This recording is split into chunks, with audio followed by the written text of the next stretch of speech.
नमस्कार दोस्तों। ईपीएफओ के तहत प्राइवेट कर्मचारियों को 7500 रुपये की न्यूनतम पेंशन की गारंटी मिलेगी, ऐसा न्यूज़ में कहा गया है।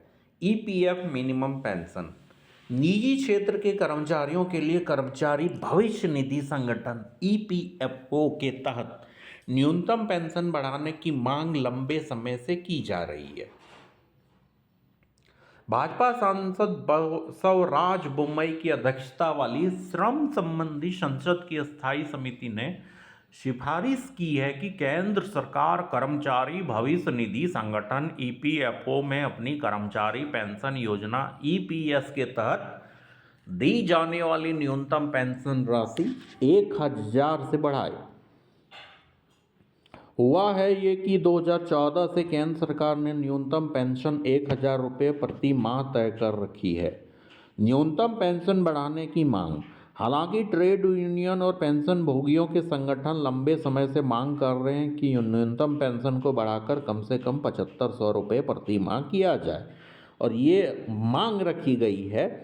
अभी तक अप्रूवल मिला नहीं है। सितंबर 2014 में केंद्र ने ईपीएफओ द्वारा संचालित कर्मचारी पेंशन योजना ईपीएस के तहत न्यूनतम पेंशन राशि 1000 रुपये तय की थी।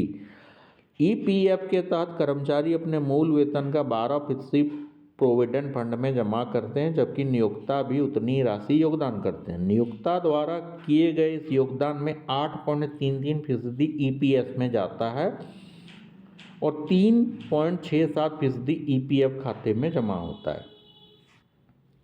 रिपोर्ट में कहा गया है कि 2014 की तुलना में 2024 में जीवन यापन की लागत में कई गुना वृद्धि और अन्य प्रासंगिक कारणों को ध्यान में रखते हुए, जैसा कि विभिन्न हितधारकों ने वर्ष 2023 में आयोजित अपने मौखिक साक्ष्यों के दौरान समिति के समक्ष रखा था, ईपीएस 1995 के तहत 1000 रुपये प्रति माह की न्यूनतम पेंशन में वृद्धि का विचार करने के पहलू पर गंभीरता से विचार करने की आवश्यकता है।